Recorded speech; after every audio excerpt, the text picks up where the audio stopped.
بر محمد و آل محمد بلند صلوات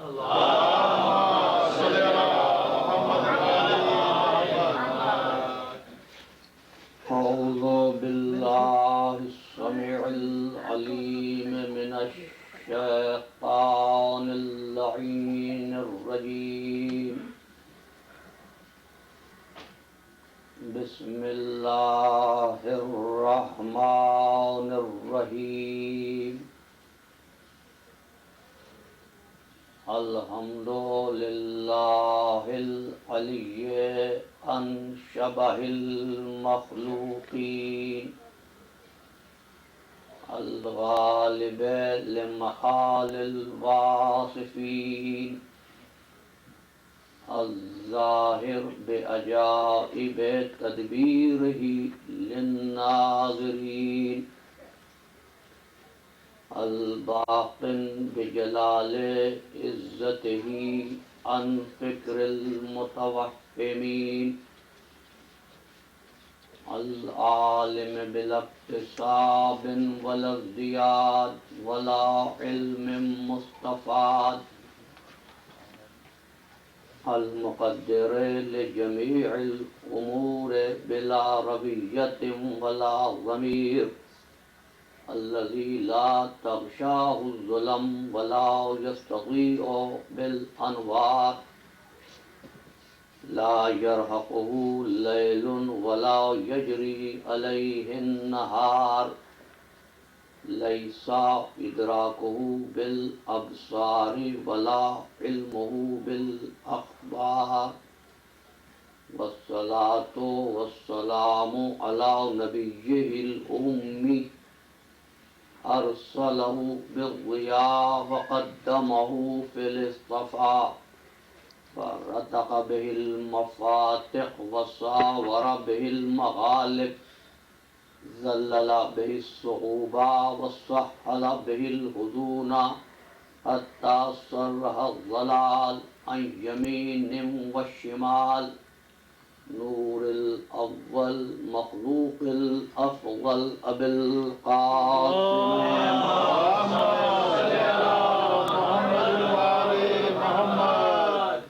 وأهل بيت الطيبين الطاهرين المعصومين المظلومين الذين أذهب الله عنهم الرجس وطهرهم تطهيرا اللهم صل على محمد أما بعد فقال الله تبارك وتعالى في محكم كتابه المبين وهو أصدق الصادقين بسم الله الرحمن الرحيم إذا الشمس كورت وإذا النجوم انكدرت وإذا الجبال سيرت وإذا العشار عطلت صلوات اللهم صل على محمد وآل محمد عزیزان گرامی، ہمارے معروضات یہ تھے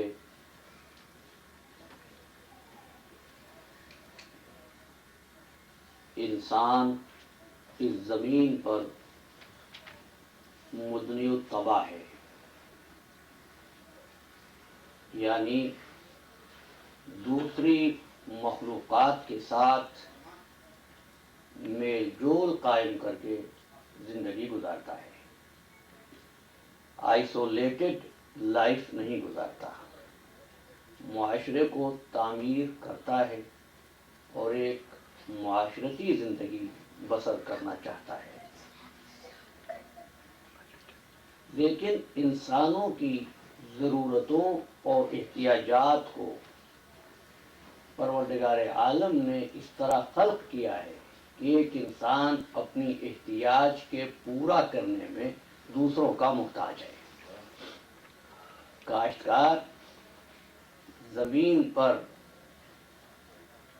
ہل چلا کر، ٹریکٹر چلا کر غلہ پیدا کرتا ہے، لیکن ہل اور ٹریکٹر چلانے کے لیے وہ ایک ٹیکنیشین کا، ایک لوہار کا محتاج ہے۔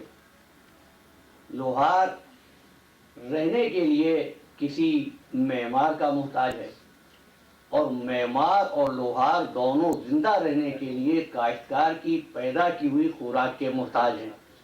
حتیٰ کہ انسان اس دنیا میں اگر آتا ہے تو پیدائش کے لیے بھی کچھ بندوں کا محتاج، زندگی گزارنے کے لیے بھی کچھ مربیوں کا محتاج۔ اگر مر جائے تو کوئی انسان ایسا نہیں ہے یہ کہہ سکے کہ کسی کے وسیلے کے بغیر وہ انسان زمین میں دفن بھی ہو جائے گا، نہیں، وہ اپنی پیدائش میں بھی وسیلوں کا محتاج، زندگی گزارنے میں بھی وسیلوں کا محتاج، مرنے کے بعد قبر میں جانے کے لیے بھی وسیلوں کا محتاج۔ جب اس چھوٹی سی دنیا میں بھی انسان وسیلوں کا محتاج ہے تو وہ جو خالق کائنات ہے اس تک پہنچنے کے لیے بھی وہ وسیلوں کا محتاج ہے۔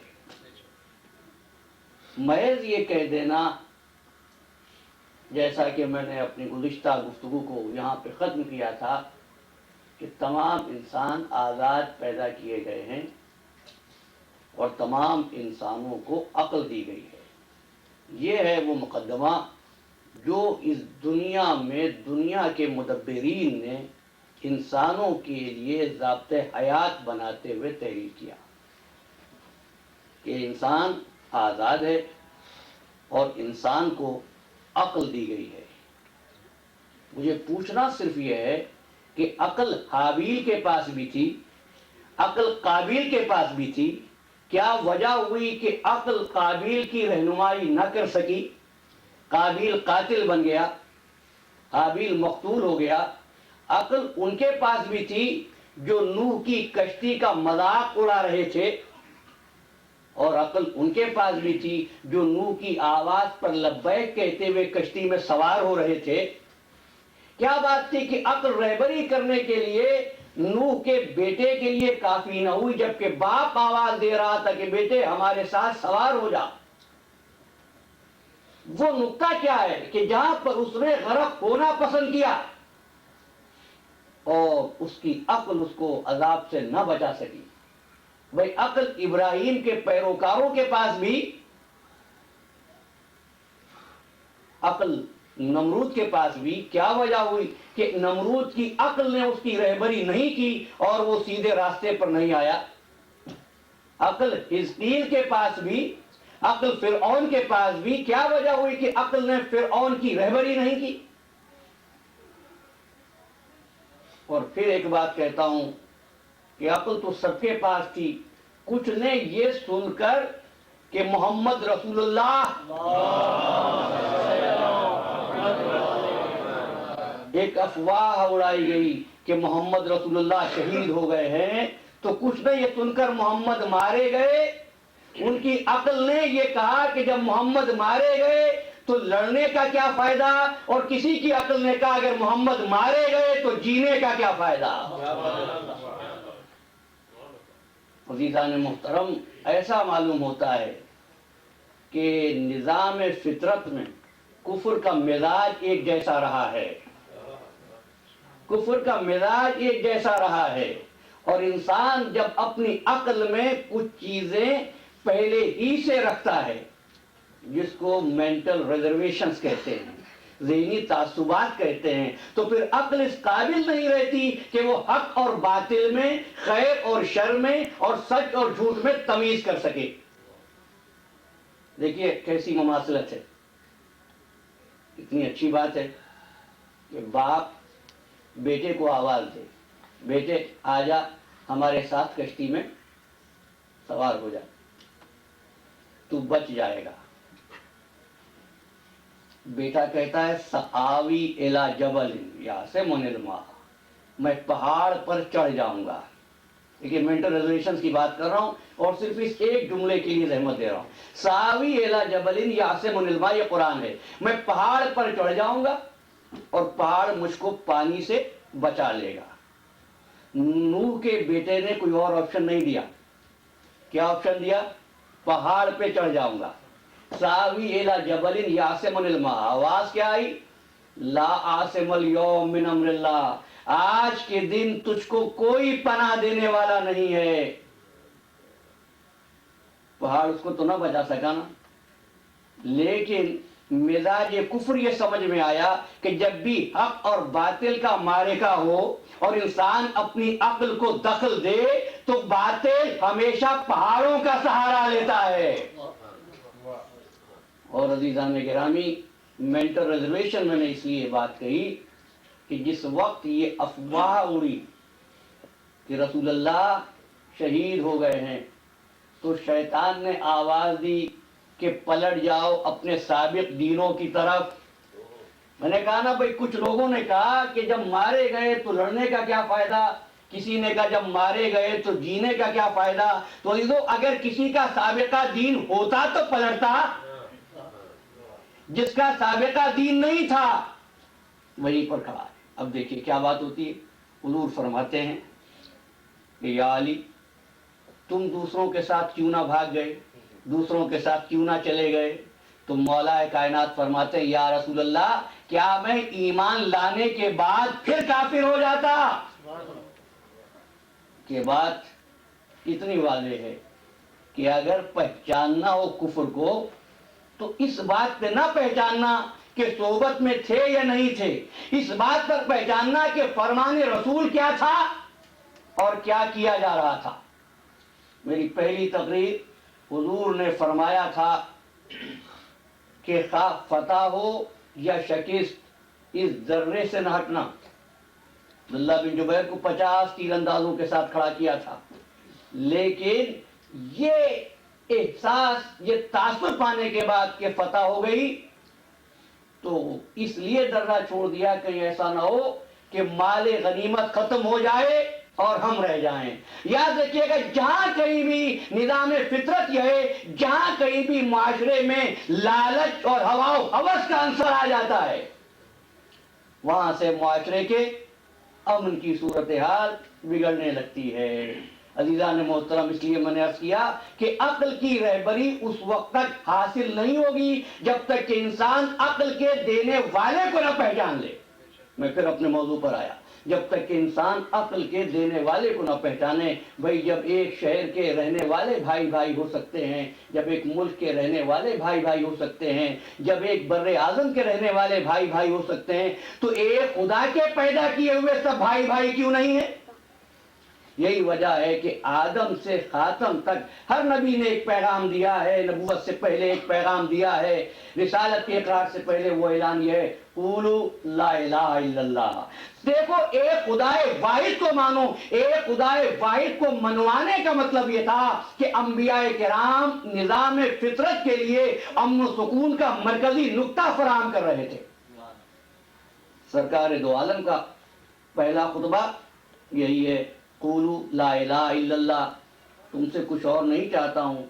دیکھیے، اس خطبے میں سرکار دو عالم نے کوئی زحمت نہیں دی ہے، کسی عبادت کا حکم نہیں دیا ہے، فرمایا قولوا لا الہ الا اللہ۔ اصل میں اللہ کا رسول اس وقت معاشرے میں شجرہ طیبہ کا بیج بو رہا تھا، وہ بیج کہ جس سے شجرہ طیبہ اس طرح ظاہر ہوتا ہے کہ اس کی شاخیں پھیلتی ہیں اور پورے معاشرے کو حصار میں لے لیتا ہے۔ اس کے بعد پھر زندگی ہے، تبلیغی زندگی ہے، احکامات ہیں۔ اس کے بعد جب آخری خطبہ ارشاد فرماتے ہیں تو اس پورے خطبے میں آپ دیکھیے گا سرکار ختم مرتبت محمد مصطفیٰ صلی اللہ علیہ وسلم، اس پورے خطبے میں جو آخری خطبہ حجۃ الوداع ہے، اس میں آپ نے عبادات کی بات نہیں کی ہے، معاملات کی بات کی ہے۔ خانہ کعبہ سے آتے ہوئے حج بیت اللہ سے فراغت کے بعد عزیزان محترم عبادات کی بات نہیں ہوئی، معاملات کی بات ہوئی ہے۔ عبادات کی بات کیوں نہیں؟ اس لیے کہ عبادات کا کام تو ہو چکا۔ معاملات کی بات اس لیے کرتا ہوں کہ عبادت مذہب میں مرکزی حیثیت رکھتی ہے، لیکن وہ مرکزی کیا ہوا جس سے نکلنے والے دائروں نے پورے معاشرے کو اپنے حصار میں نہ لے لیا ہو۔ لہذا وہاں سود کی بات ہوتی ہے، وہاں خون بہا کی بات ہوتی ہے، وہاں عورتوں کے حقوق کی بات ہوتی ہے، وہاں کیلنڈر میں نسی کی بات ہوتی ہے، اور وہاں اللہ کا رسول فرماتا ہے کہ آج کے دن یہ بات بھی یاد رکھو کہ جس طرح خانہ کعبہ محترم، جس طرح کتاب الہی محترم، جس طرح ایام حج محترم، اسی طرح ایک انسان کی جان و مال دوسرے انسان کے لیے محترم۔ لیکن کیوں محترم؟ اس لیے کہ ہر انسان کو عقل دی گئی؟ نہیں، سرکار دو عالم اس عقل کے دینے والے کا تعارف کراتے ہیں۔ توجہ کیجیے گا، کیوں انسان دوسرے انسان کا احترام کرے؟ اس لیے کہ آپ میرا احترام کریں، میں آپ کا احترام کروں؟ نہیں، یہ تو سودے بازی ہے، یہ تجارت ہے، یہ شرف انسانیت نہیں ہے۔ احترام اس لیے کرو، سورہ مجادلہ علم تری ان اللہ یعلم ما فی السماوات والارض ما یکون من نجوی ثلاثۃ الا هو رابعهم ولا خمسۃ الا هو سادسهم، کہ تم میں سے جب بھی کہیں پر دو جمع ہوتے ہیں تو ان میں تیسرا خدا ہوتا ہے، جب تین بیٹھتے ہو تو ان میں چوتھا خدا ہوتا ہے، جب چار جمع ہوتے ہو تو ان میں پانچواں خدا ہوتا ہے۔ جب ایک انسان دوسرے انسان سے ملے تو یہ یاد رکھے ہم دونوں کا پیدا کرنے والا ایک ہے۔ یہ ہے وہ نقطہ انتظام فطرت۔ اس بات کو یاد رکھو اے مسلمانوں کہ ایک بندے کا دوسرے بندے پر حق ہے، اس بات کے لیے کہ ان کا پیدا کرنے والا ایک ہے۔ عزیزان محترم، یہی وہ بات ہے جو مولا کائنات علی ابن ابی طالب نے مالک اشتر کو تحریر فرمائی کہ مالک، جب گورنر بنا کر بھیجا، مالک تمہارا واسطہ دو قسم کے انسانوں سے پڑے گا، ایک وہ جو تمہارے بھائی ہیں اس لیے کہ ان کا اور تمہارا دین ایک ہے، اور دوسرے وہ جو تمہارے بھائی ہیں اس لیے کہ ان کا اور تمہارا پیدا کرنے والا ایک ہے۔ عزیزان محترم، فطرت کا یہ نقطہ کہ اس کائنات کا مرکز ذات پروردگار ہے، آج کی متمدن دنیا نے فراموش کیا۔ آج کی متمدن دنیا نے اس نقطے کو فراموش کیا اور پھر وہ علم سیکھنے کی راہ پر لگی۔ یاد رکھیے گا، اگر اس نقطہ عالم فطرت کو سمجھ کر علم حاصل کیا جائے تو وہ علم فلاح کا ذریعہ بنتا ہے، لیکن اگر اس نقطے کو فراموش کر کے علم حاصل کیا جائے تو دنیا کی بربادی کا سامان بن جاتا ہے۔ نعرہ حیدری، محمد و آل محمد بلندر صلوات۔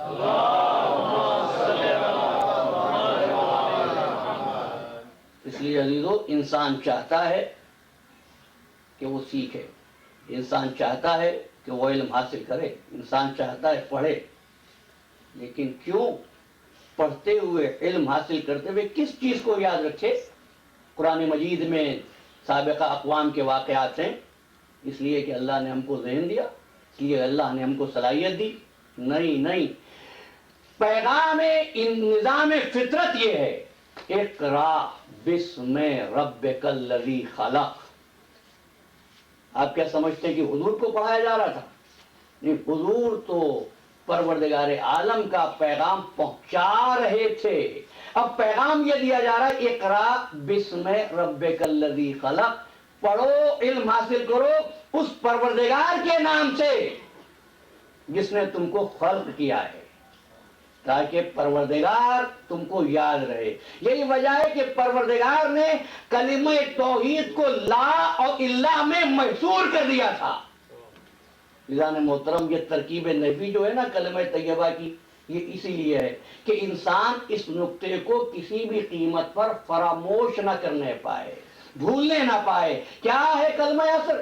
لا الہ الا اللہ۔ اس دنیا میں بہت سے ایسے لوگ ہیں یہ کہتے ہیں کہ خدا نہیں ہے، اور میں کہتا ہوں ان کا یہ کہنا کہ خدا نہیں ہے خود وجود باری کی دلیل ہے، اس لیے کہ لا موجود کا انکار نہیں کیا جاتا ہے، انکار اسی چیز کا کیا جاتا ہے جو موجود ہوتا ہے۔ اس لیے کلمہ توحید ایک نفی اور ایک اس بات سے مل کر بنا ہے۔ ہاں، کوئی نہیں ہے الہ، لا الہ الا اللہ، مگر ایک ذات۔ اور یاد رکھیے گا، انتظام فطرت میں جہاں کہیں بھی یہ لا اور الا آ جائیں تو یہ معاشرے کے امن و سکون کو برقرار رکھنے کی ضمانت ہوتے ہیں۔ پہلی ضمانت کیا ہے؟ لا الہ الا اللہ، کوئی الہ نہیں مگر وہ خدا. اللہ کہنے کے بعد ہر طاقت کا انکار. کوئی سپیریئر نہیں ہے, کسی کو حق نہیں ہے, کسی فرد کو حق نہیں کہ دوسرے فرد کو غلام بنائے, کسی قوم کو حق نہیں کہ دوسری قوم کو غلام بنائے. لا الہ الا اللہ, صرف ایک ذات واحد, صرف ایک ذات واحد.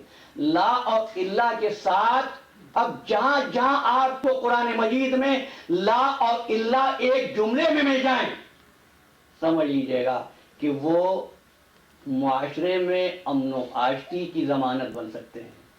پہلا لا اور اللہ, لا الہ الا اللہ. میری دوسری تقریر, دوسرا لا اور اللہ, قل لا اسألکم علیہ اجرا الا المودۃ فی القربى. میں کچھ اور نہیں مانگتا, لا اسألکم کوئی اور چیز نہیں, الا المودۃ فی القربى, مودت فی القربى کے ساتھ تم سے مانگتا ہوں. گویا کہ اگر امن چاہتے ہو, سلو آشتی چاہتے ہو, دنیا میں سکون چاہتے ہو, دنیا کو دہشت گردی سے محفوظ رکھنا چاہتے ہو, تو لا الہ الا اللہ کہو اور قربا سے مودت کرو. یہ دو لا اور اللہ تو میں نے آپ تک پہنچایا. اب تیسرا لا اور اللہ وہ ہے کہ جہاں پر اللہ نے انسان کی بلندی فرشتوں پر ثابت کر دی. مجھے احساس ہے گفتگو کبھی کبھی ذہنوں پر بار بھی بنتی ہے, اور میں بھی آج بہت تھکا ہوا ہوں, لیکن یہ چند نکات یاد رکھیے. اللہ نے انسانوں کی برتری, اب جو میں نے انسانوں کہا لیکن اس کی وضاحتیں مقصود ہیں, اس لیے کہ جب پروردگار عالم نے فرمایا لقد خلقنا الانسان فی احسن تقویم, میں نے انسان کو احسن تقویم کے ساتھ خلق کیا. احسن تقویم کے ساتھ بننے والا انسان کون ہوگا؟ احسن.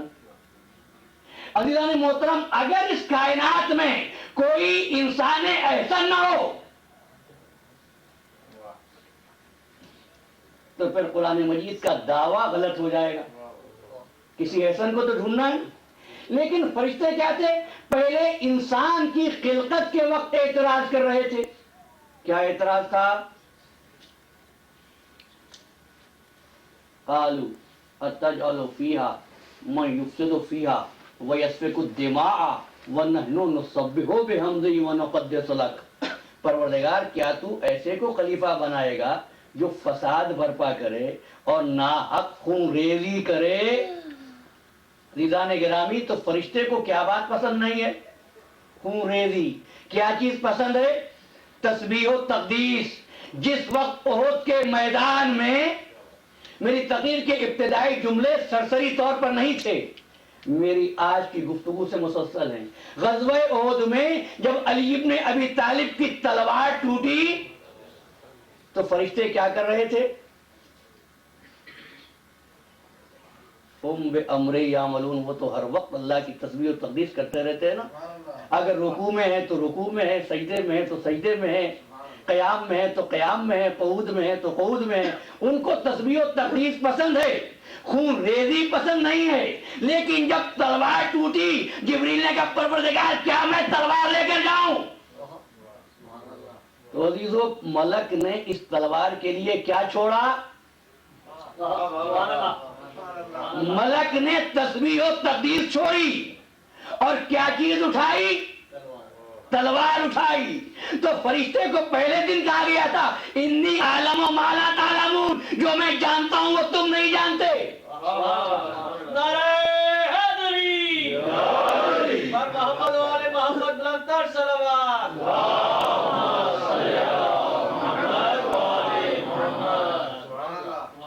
تو عزیزان محترم, اب جو ملک تلوار لے کر چلا ہے تو فقط تلوار لے کر نہیں آیا ہے, بلکہ امن عالم پر فکر کرنے والوں کو امن کی ضمانت بھی دے رہا ہے.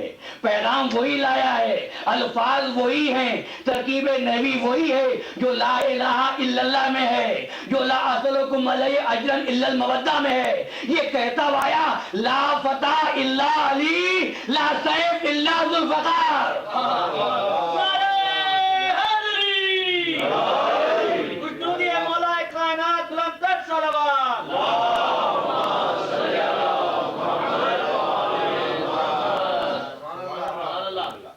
لا فتح الا علی لا سیف الا ذوالفقار. بس یاد رکھنا اگر کہیں امن عالم کے لیے طاقت کا اظہار کرنا پڑے، اگر وہ طاقت صرف علی کی ذوالفقار کی ہو تو پھر امن عالم کی ضمانت ہے.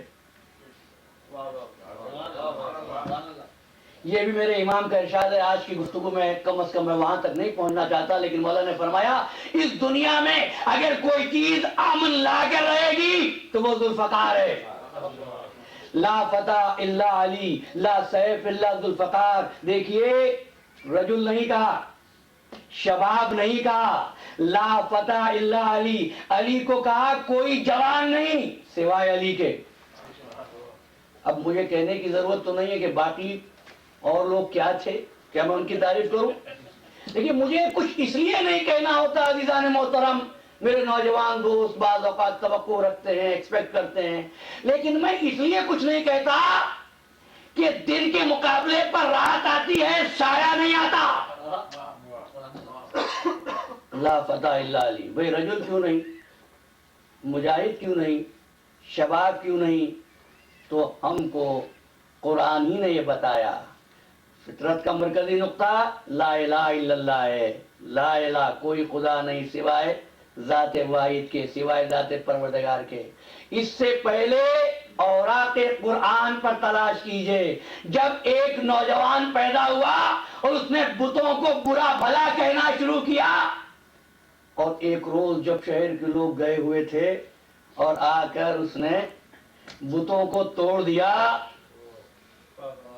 یہ عجیب و غریب بات ہے. میری تقریر کے ابتدائی جملے کس طرح مربوط ہوتے ہیں. بلایا گیا، لیکن بلانے سے پہلے گفتگو تھی وہ یہ بتوں کو کس نے توڑ دیا. کہنے والے نے کہا بس اس معاشرے میں، اس شہر میں، اس بستی میں، اس آبادی میں ایک فتح ہے، ایک فتح ہے جو بتوں کو برا بھلا کہتا ہے. بس اس کو بلاؤ، اسی نے یک توڑے ہوں گے. بلا لیا، بلا لیا. ابراہیم تم نے ہمارے بت توڑ دیے. ابراہیم نے بھی کیا کام کیا تھا؟ سارے بتوں کو توڑنے کے بعد ہتھوڑا بڑے بت کی گردن میں لٹکا دیا تھا. یاد رکھیے گا عزیزان محترم، یہ چھوٹے چھوٹے تو بہت سے لوگوں سے ٹھیک ہو جائیں، لیکن بڑا صرف ذوالفقار سے ٹھیک ہوتا ہے. ابراہیم بت کس نے توڑے؟ تو مجھ سے کیا پوچھتے ہو؟ جس کے گلے میں ہتھوڑا اس نے توڑے ہوں گے. آپ کہتے ہیں سب کے پاس عقل ہے، تو کیا اتنی سی بات ان کی سمجھ میں نہیں آئی تھی؟ اچھا اگر آ گئی تھی اور کہا بھی انہوں نے کہ بھلا بت بھی توڑ سکتے ہیں. گویا کہ جانتے تھے کہ بت حرکت نہیں کرتے، بت کسی کو فائدہ نہیں پہنچا سکتے، بت کسی کو نقصان نہیں پہنچا سکتے، لیکن پھر بھی وہ بتوں کی پرستش کیوں کرتے تھے؟ ابراہیم سے نالا کیوں تھے؟ ایک بے جان چیز ہی تو توڑ دی تھی انہوں نے، بتوں کو توڑ دیا تھا. ابراہیم نے کہا اس سے پوچھ لو، اس نے توڑنے کا بولا یہ بھی کہیں جواب دیتے ہیں. کوئی پوچھے کہ اگر یہ جواب نہیں دیتے تو ان بتوں کی خصوصیت کیا ہے؟ دنیا میں پڑھے لکھے انسان اس دور میں بھی آپ کو ملیں گے، متمدن دنیا کے انسان، پڑھے لکھے انسان، جن کا ایک ایک لفظ بعض لوگوں کے لیے اتنا اہم ہوتا ہے کہ جب وہ بولتے ہیں تو لوگ لکھتے ہیں کہ کیا بول رہے ہیں. لیکن جب بتوں کے پاس جاتے ہیں تو ہاتھ جوڑ کر بیٹھ جاتے ہیں. کوئی ان سے پوچھے کہ ان بتوں کے سامنے ہاتھ کیوں جوڑتے ہو؟ یہ تو نہ بولتے ہیں، نہ روکتے ہیں، نہ ٹوکتے ہیں، نہ حرکت کرتے ہیں، آخر خوبی کیا ہے؟ تو عزیزو اور تو کوئی خوبی نظر نہیں آتی بتوں میں سوائے اس ایک خوبی کے کہ بت ایسے ہیں، نہ بولتے ہیں، نہ روکتے ہیں، نہ ہلتے ہیں، جہاں پڑے ہیں بس وہیں پر کھڑے ہیں، حتیٰ کہ ان کو اگر میدان جنگ میں جا کر رکھ دو یہ میدانی میں رہیں گے، میدان سے بھاگیں گے نہیں۔ تو کہا اس فتح نے بت توڑے ہوں گے، ابراہیم تمہیں نے توڑے ہیں بت، تم کو دیں گے سزا۔ مجھے صرف یہ عرض کرنا تھا کہ پورے شہر میں سے جس کو تلاش کیا وہ ایک بچہ، لیکن اس لڑکے کو انہوں نے فتح کہا، اس لیے کہ ہر نوجوان رجل ہو سکتا ہے، شباب ہو سکتا ہے، لیکن فتح صرف بت شکن ہوتا ہے، وہ صرف بت شکن ہوتا ہے۔ عزیزان محترم، لیکن انسان ہے کہ اس نقطۂ فطرت کو فراموش کیے ہوئے ہے، اس ذات واحد سے منہ موڑے ہوئے ہے، اس کی نعمتیں پاتا ہے، اس کو یاد نہیں کرتا ہے۔ ارشاد ہوتا ہے یا ایھا الانسان ما غرک بربک الکریم، میں انسان تجھ کو کس چیز نے تیرے رب سے مغرور بنا دیا۔ یہ قرآن ہے، اللہ نعمتیں عطا کرتا ہے، کلا ان الانسان لیطغی، لیکن انسان نعمتیں پا پا کر اس کی سرکشی کرتا ہے، بغاوت کرتا ہے۔ لیکن انسان بھولتا یہ ہے کہ خواہ کتنی سرکشی کرے، اِنَّا إِلَىٰ رَبِّكَ الرَّجْعَىٰ، اس کی رجعت پھر پروردگار کی طرف ہے۔ عزیزان محترم، انسان کو خلق کیا، انسان کو اس نقطۂ انتظام فطرت پر رہنے کی تلقین کی، لیکن اس کے ساتھ ساتھ عزیزان محترم اللہ نے انسان کو ایک جذبہ اور دیا۔ وہ جذبہ یہ ہے، انسان کسی بھی حال میں مطمئن نہیں ہوتا، کچھ مل جائے یہ اور چاہتا ہے، اس کو اور چاہیے ہوتی ہے۔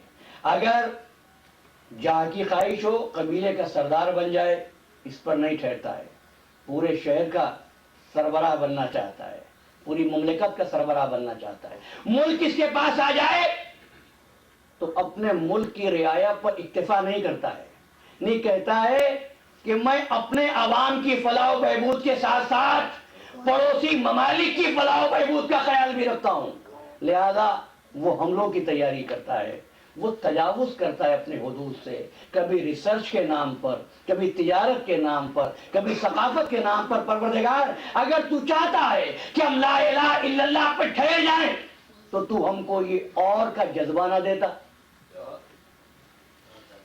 عزیزو، حکم دیا ٹھہرو، لیکن خواہش یہ دی کہ انسان یہ چاہتا ہے جو کچھ ملا ہے اس سے زیادہ مل جائے، اس سے زیادہ مل جائے، اس سے زیادہ مل جائے۔ اقبال کہتے ہیں ناصبوری ہے زندگی دل کی، آہ وہ دل جو ناصبور نہیں۔ بھئی پہچان بھی انسان کی بتائی تو یہ کہ وہ چاہتا ہے اور جس حالت میں اس میں مطمئن نہیں۔ تو پروردگار یہ تو ایسی بات ہوئی، کسی کو سمندر میں پھینکنے کے بعد اس سے یہ مطالبہ کیا جائے کہ تمہارا دامن تر نہ ہونے پائے، ایسا تو ممکن نہیں ہے۔ پروردگار یا تو نے ہم کو ہوا و ہوس کا جذبہ نہ دیا ہوتا، یا ہم کو لا الہ الا اللہ پہ ٹھہرنے کی تلقین نہ کی ہوتی۔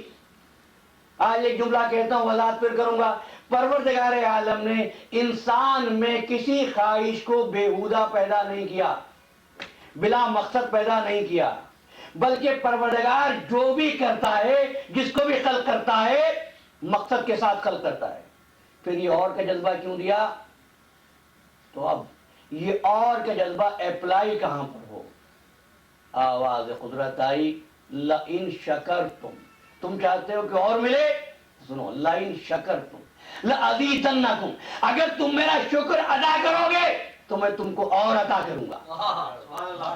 تمہارے اور کے جذبے کی تسکین اس طرح ہوگی، لئن شکرتم، اگر تم میرا شکر کرو گے تو میں تم کو اور زیادہ عطا کروں گا۔ کیا مطلب ہے کہ مرغن کھانا کھانے کے بعد شکر ادا کریں اور پھر اگلے دن کسی لذیذ کھانے کا انتظار کریں؟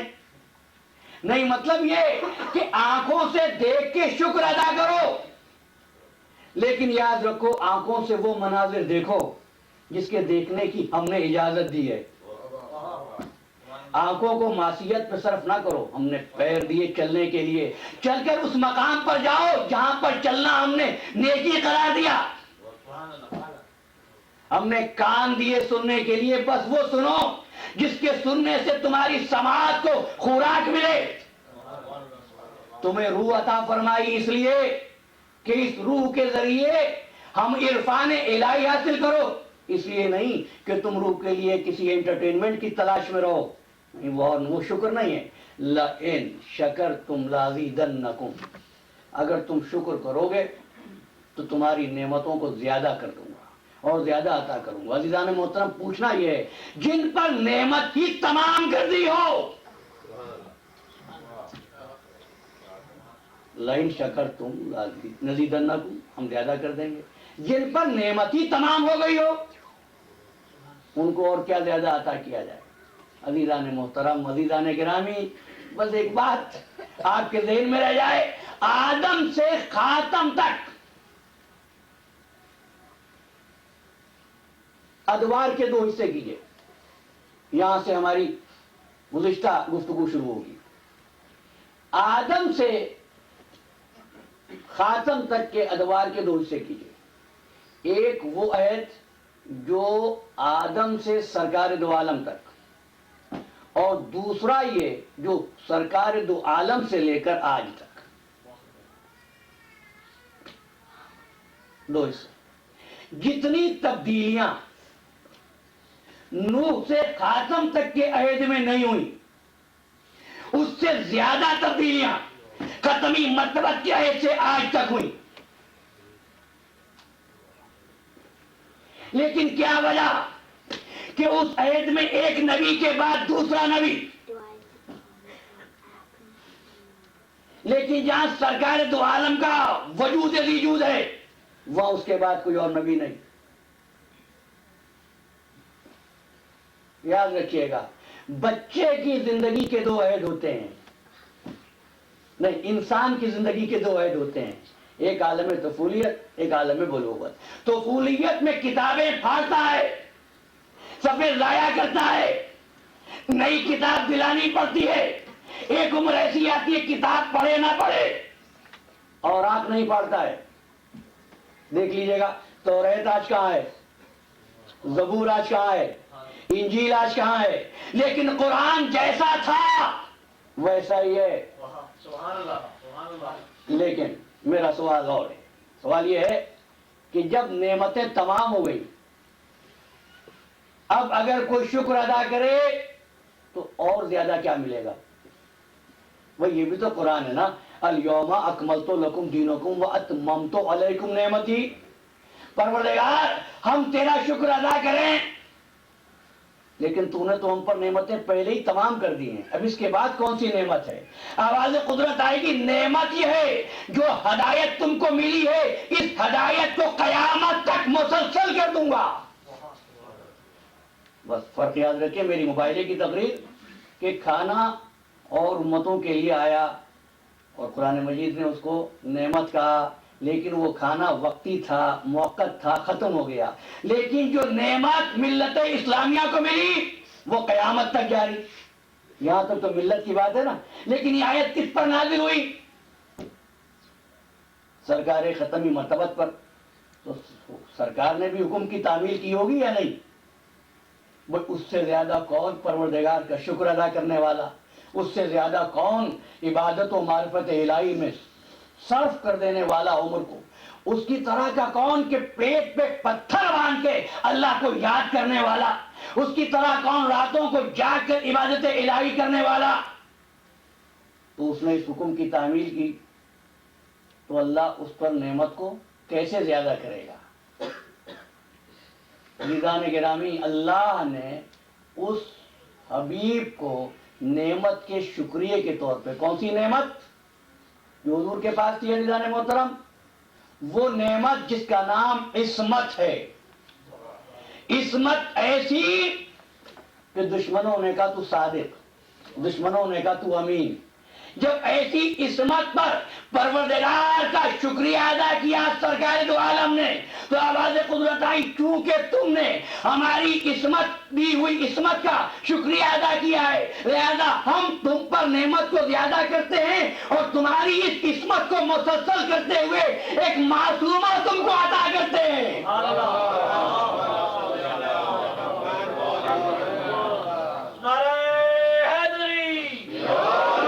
محمد و آل محمد بلندر صلوات۔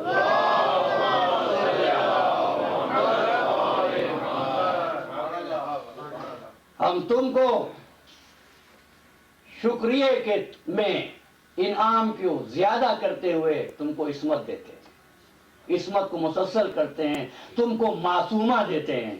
کہ مریم بھی معصومہ تھی، میں انکار نہیں کر رہا ہوں، عزیزان محترم کہنا یہ چاہ رہا ہوں وہ عصمت جو مریم کو دی گئی وہ عطیتاً تھی، اور جو محمد کو دی گئی وہ شکراً تھی۔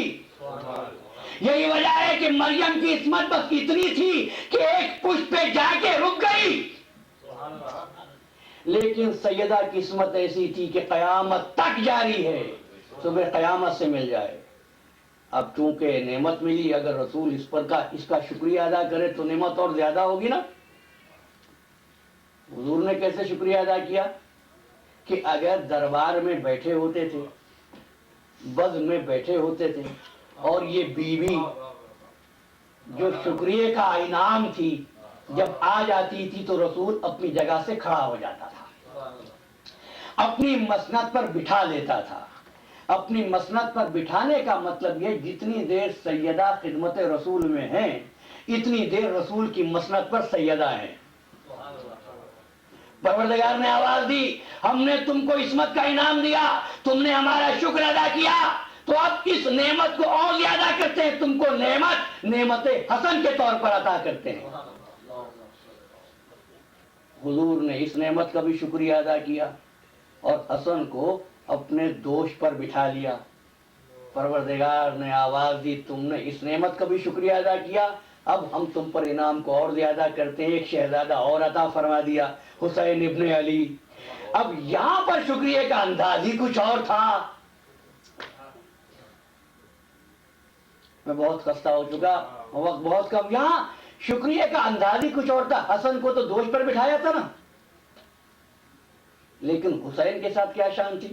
رسول سجدے میں ہے، حسین پشت رسول پر ہے، سجدہ طولانی ہو جاتا ہے، مجھے فقہی اصول بیان نہیں کرنے، سجدہ طولانی ہو جاتا ہے، یہاں تک کہ حافظ ابو نعیم نے لکھا کہ سرکار دو عالم نے 291 مرتبہ سبحان ربی العالی و بحمدہ کہا۔ نعمت کا شکریہ ادا ہو رہا ہے۔ جب سجدہ اتنا طولانی ہوا تو کچھ لوگوں نے گردن اٹھا کر دیکھنا شروع کیا کہ کیا بات ہے کہ آج سجدہ اتنا طولانی کیوں ہو گیا۔ جب فارغ ہوئے، یا رسول اللہ کیا آپ پر حالت وحی طاری ہو گئی تھی یا اونگ آ گئی تھی؟ عزیزان محترم، میں کل یہ عرض کر رہا تھا، ملت کہتی ہے انتشار دوسروں کے یہاں ہمارے یہاں کیوں ہے؟ جن کے یہاں وحی کی کیفیت یہ ہو کہ حضور کی حالت مضطرب ہو جائے۔ ہمارا ایمان کیا ہے وحی کے بارے میں سنتے جائیے۔ جس وقت سید عالم کے گھر پر تشریف لائے تھے تو بیوی بیان کرتی ہے لو نورن کانہ البدر فی لیلت تمام ہی و کمالے، جب وحی آتی تھی تو حضور کا چہرہ 14ویں رات کے چاند کی طرح چمکنے لگتا تھا۔ تو حضور نے فرمایا، جب لوگوں نے پوچھا کہ آپ نے سجدہ طولانی کیوں کیا، تو آپ کا جملہ ہے، بس اس سے آپ رویت کو سمجھیے گا، لوگ صرف دیکھتے ہیں آگے سے۔ آپ نے فرمایا کیا تم گردنیں اٹھا اٹھا کر نہیں دیکھ رہے تھے کہ میری پشت پر میرا حسین سوار تھا؟ اور فرمایا عارفو حاضر حسین، پہچان لو اس حسین کو، حسین منی وانا من الحسین۔ جب اللہ کے رسول نے حسین جیسی نعمت ملنے پر شکریہ ادا کیا تو اللہ کا انعام اور زیادہ ہوا کہ اب ہم تم کو ایک ایسا تحفہ دیتے ہیں، ایسا تحفہ کہ عبادتیں ایک طرف یہ زین العابدین بن جائے گا، سجدے ایک طرف یہ سید الساجدین بن جائے گا۔ جب اللہ کے رسول نے اس پر بھی شکر ادا کیا کہ اب ہم تم کو ایک محمد عطا کرتے ہیں۔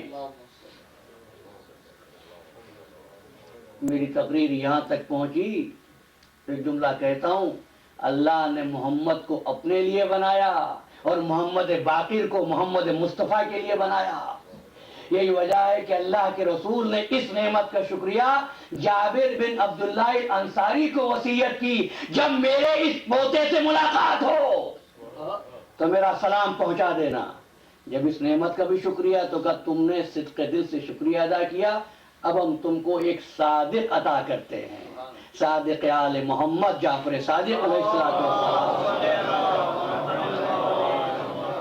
اور عزیزو، جب یہاں تک بات ہوئی، اب نعمتیں ملتی رہی، نعمتوں کا شکریہ ہوتا رہا، جب سلسلہ 11ویں تک پہنچا تو قدرت نے آواز دی، محمد اب ایسا کرتے ہیں، سودا بالمختہ کر لیتے ہیں، ہم نعمتیں دیتے رہیں گے، تم شکر ادا کرتے رہو گے، آج سے تمہارا شکریہ دائم ہوگا اور ہمارا عطیہ قائم ہوگا۔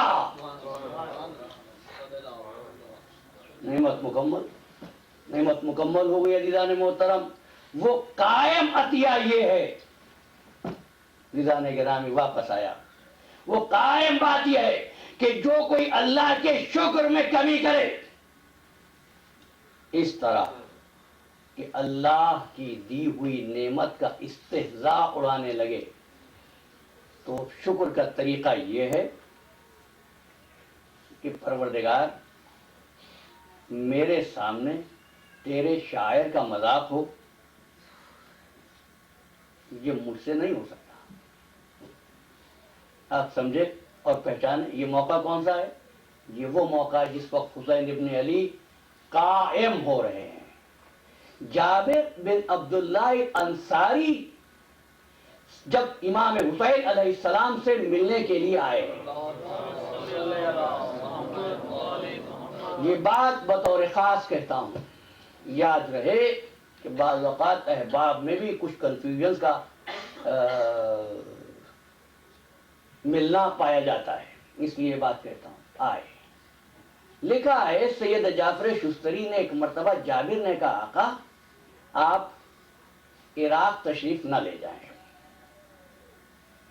اس لیے کہ ان پر اعتبار نہیں کیا جا سکتا، اور اس روایت کی بنا پر کہتا ہوں، انہوں نے کہا کیا ایسا نہیں ہو سکتا کہ تھوڑے دنوں کے لیے مصلحت اس طرح ہو جائے جس طرح حسن ابن علی نے کی تھی؟ تو اس وقت سرکار سید الشہداء نے انگلی کا اشارہ کیا، یہاں تک کہ جابر کہتے ہیں میں نے سرکار ختمی مرتبت کی زیارت کی اور حضور مجھ سے مخاطب ہو کے فرمانے لگے، جابر حسین ابن علی میری نیابت میں دین کے لیے قائم ہو رہا ہے، اگر اس وقت میں ہوتا تو وہی کرتا جو حسین کر رہا ہے۔ اگر حسن ہوتے تو حسن اس وقت وہی کرتے، اور وہی کیا۔ اصلاح امت جدی کے لیے اقیم الصلاۃ پر عمل کرتے ہوئے ہم لوگ تو نمازیں پڑھتے ہیں، نمازیں پڑھنا اور بات ہوتی ہے، نمازیں قائم کرنا اور بات ہوتی ہے، بھائی قرآن مجید کی تلاوت کرنا اور بات ہوتی ہے، لیکن قرآن کی وحی کا محور بن جانا اور بات ہوتی ہے، بھائی فرشتوں کی عصمت پر ایمان لانا اور بات ہوتی ہے، اور فرشتوں سے خدمت لینا اور بات ہوتی ہے، تسبیح پڑھنا اور بات ہوتی ہے، اور ملک تمہاری تسبیح پڑھے یہ اور بات ہوتی ہے۔ حسین ابن علی بھرے ہوئے گھر کو لے کر اصلاح امت جد کے لیے روانہ ہوئے۔ آج محرم کی دوسری تاریخ ہے، جمعرات کا دن ہے، مقاتل لکھتے ہیں اس روز بھی جمعرات ہی تھی، اس روز میرے مولا کا گھوڑا چلتے چلتے رک گیا تھا۔ ہاں عزادارو، مدینے کے مسافر اپنی عزادگاہ پر پہنچ گئے، گھوڑا رک گیا، آپ نے چاہا گھوڑا آگے بڑھے، گھوڑا آگے نہیں بڑھا، آپ نے گھوڑے بدلے، 7 گھوڑے بدلے گئے، لیکن جب کسی گھوڑے نے قدم آگے نہ بڑھایا تو ایک مرتبہ فرمایا، عباس ذرا قریب کے رہنے والوں کو بلا لاؤ۔